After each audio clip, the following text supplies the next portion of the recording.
Hey guys, today we're going to take a look at the Marvel Legends 6-inch action figure of Daimon Hellstrom. As usual, please like, share, comment, subscribe, or even hit the super thanks button. I do appreciate all engagement on my channel. Shout out to my friendly neighborhood collector store Robo for getting this in early. The figure now comes in this new format of Marvel Legends packaging. It's a more regular rectangle shape. Paper used for most of the box with the plastic window up front. Figure is displayed clearly with the Strange Tales logo up front and on top, and then we go down to the bottom of the box, product information, down to the side, artwork of Daimon with his eyes powered up, and down to the back of the box, a different version of artwork, description of the character, other figures in the wave, and more product information, and finally down to that last side, a small version of that artwork, and you can see his name clearly printed down the side as well. So let's go ahead and get this one open. Oh, and at the top of the box you also do see this plastic hook for hanging the figure on the shelf.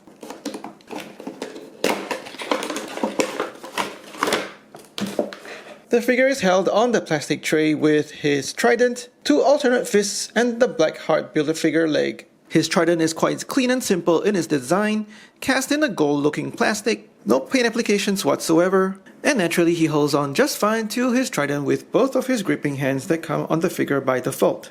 He also comes with two alternate fists cast in the flesh tone plastic, and they've got a wrist hinge that articulates in and out. The alternate fists pop onto the figure easily for different display options. And this is where I say he does feel a little light on accessories. Could have used another set of relaxed hands and a bunch of flame effects for his powers. What would have been fantastic is Hasbro could have given him a more powered up head sculpt, but unfortunately that's all we get with Hellstorm. The figure itself is pretty basic. He's on the Sunfire body mold, but this time with the pins at his elbows and knees concealed. Being on this body, he also appears very thin, and he does have the same usual Marvel Legends thing, where the shoulders look a little too low, and there's also a very strange gap between his thighs. Aside from that, the head sculpt and the feet are completely new, with the head sculpt looking a little big for the rest of his body. He's got a decent head sculpt, with a strong bone structure for his cheeks and his chin. Once again, Hasbro's dot matrix printing technique is well on display over here, with very sharp paint applications for his eyebrows, his lips, and the reds and the yellows in his eyes come out really nicely and sharp.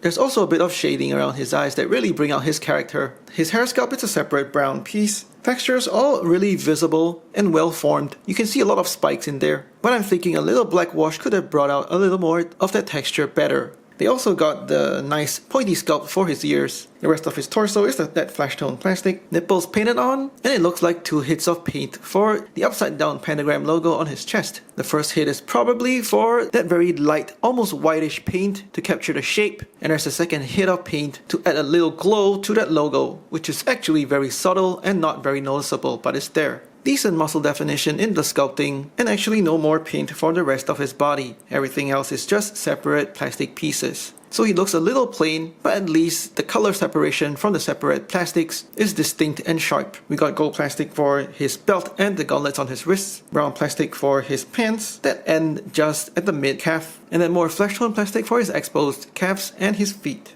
His feet are also nicely sculpted. We can see the definition in his toes and also the contours on the bottom of his feet. And now looking at the sculpt on the back of the figure is where it starts to look a little weird. Almost too much muscle definition in the butterfly joint compared to the smoother contours on the rest of his back. And he's got that strange wedgie sculpt for his butt. So overall pretty basic. I thought Hasbro could use some of the budget to give him more accessories like relaxed hands and flame effects. But the character's design is pretty basic, so I guess the execution of this figure is quite faithful to his comic design. For articulation, his head's on a ball hinge, so he looks down very well as up, and goes all the way 360 with a little slight sideways tilt. Butterfly joints at the shoulders that go forward that much, as well as pulling backward quite far back. Swivel hinge at the shoulders, so he goes 360 coming out that far. Upper bicep swivel for 360 as well. Double hinged at the elbows with the pins concealed for good range despite his gauntlets. Swivel hinge at the wrist for 360 spin as well as going in and out. Mid torso hinge, crunching forward that much as well as backward. Swivel at the waist, that's well disguised by that belt accessory. Ball joints at the hips that go out just that much, and forward and backward. Swivel at the thigh for 360. Double jointed knees with the pins concealed as well, very good range. Calf swivel where his pants end, and that's all the way 360, ankle tilt that goes up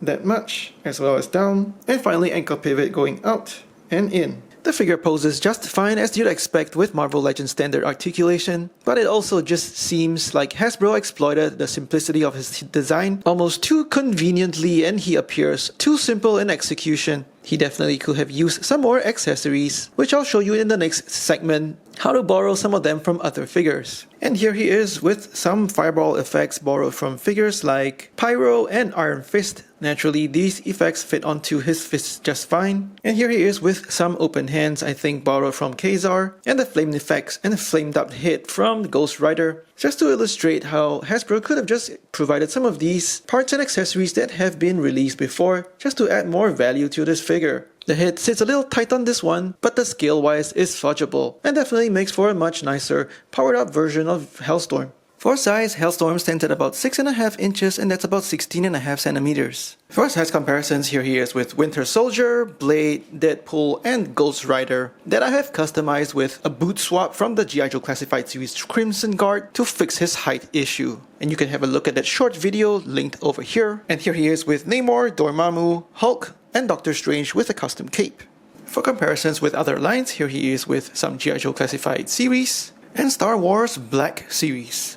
Ultimately, this Hellstorm figure feels very average. What little paint detail is applied fairly well, but Hasbro has used his simple design almost too conveniently, omitting power effects or an alternate head sculpt that could have boosted playability. Don't get me wrong, I'm glad we're still getting him in hand despite the Engine of Vengeance crowdfund failure, but it does feel a little bit underwhelming in hand. Please like and share this video, let me know what you think in the comments below, subscribe to my channel, or even hit the super thanks button. Thanks for watching, take care, and stay safe.